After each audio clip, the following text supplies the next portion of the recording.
Hello दोस्तों, आज की वीडियो में जानेंगे अंतिम मुगल बादशाह बहादुर शाह जफर के बारे में, जिनकी कब्र अंग्रेजों ने छुपा दी थी।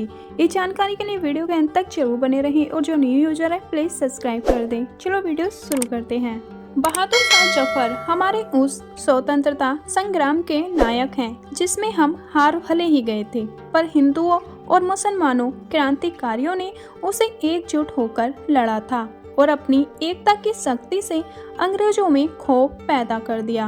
भारत के आखिरी मुगल बादशाह बहादुर शाह जफर का जिक्र आते ही उनकी उर्दू शायरी और हिंदुस्तान से उनकी मोहब्बत के लिए याद किया जाता है, लेकिन हम भूल जाते हैं कि इन्होंने 1857 की क्रांति में विरोधियों और देश के सभी राजाओं का एक सम्राट के तौर पर नेतृत्व किया। इसके लिए इन्हें बड़ी कीमत भी चुकानी पड़ी थी।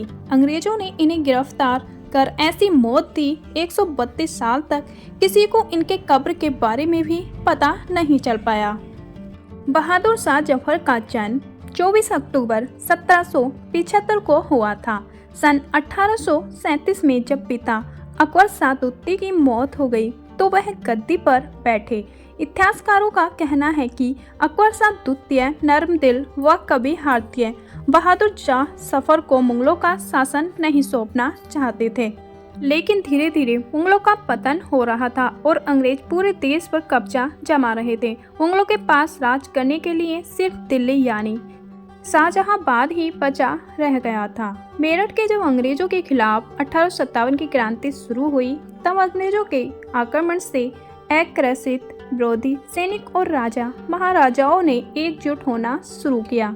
जब उन्हें अपनी क्रांति को एक दिशा देने के लिए एक केंद्रीय नेतृत्व की जरूरत पड़ी तो उन्होंने बहादुर शाह जफर से बात की। बहादुर शाह जफर ने भी अंग्रेजों के खिलाफ लड़ाई में नेतृत्व स्वीकार किया, लेकिन 82 वर्ष में बूढ़े शाह जफर अंत जंग तक हार गए और अपने जीवन के आखिरी वर्ष उन्हें अंग्रेजों की कैद में गुजारने पड़े। भारत के आखिरी मुगल शासक बहादुर शाह जफर को 6 नवंबर 1862 को लकवे का तीसरा दौरा पड़ा और 7 नवंबर की सुबह 5 बजे उनका देहांत हो गया।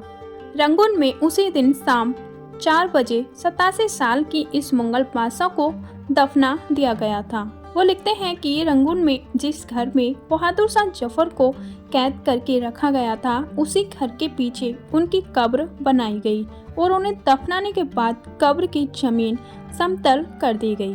ब्रितानी अधिकारियों ने यह सुनिश्चित किया कि उनकी कब्र की पहचान न की जा सके। उस समय जफर के अंतिम संस्कार की देखरेख कर रहे ब्रिटिश अधिकारी डेविस ने भी लिखा है कि जफर को दफनाते वक्त करीब 100 लोग वहां मौजूद थे और वह वैसी ही भीड़ थी जैसे घुड़दौड़ देखने वाले या सदर बाजार घूमने वाली। जफर की मौत के 132 साल बाद 1991 के एक स्मारक कक्ष की आधारशिला रखने के लिए की गई खुदाई के दौरान एक भूमिगत कब्र का पता चला।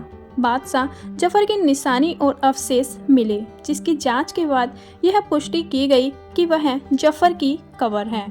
आखिरी मुगल बादशाह बहादुर शाह जफर की मौत 1862 में 87 साल की उम्र में हुई थी, लेकिन उनकी दरगाह 132 साल बाद 1994 में बनी। इस दरगाह की एक एक ईंट में आखिरी बादशाह की जिंदगी के इतिहास की महक आती है। इस दरगाह में महिलाओं और पुरुषों के लिए अलग अलग प्रार्थना करने की जगह बनी है। दोस्तों, आपको वीडियो कैसी लगी प्लीज़ कमेंट बॉक्स में जरूर बताना और ऐसी ही वीडियो देखने के लिए हमारे चैनल को सब्सक्राइब करना ना भूलें। चलो मिलते हैं नेक्स्ट वीडियो में, जब तक के लिए अपना ख्याल रखना। धन्यवाद।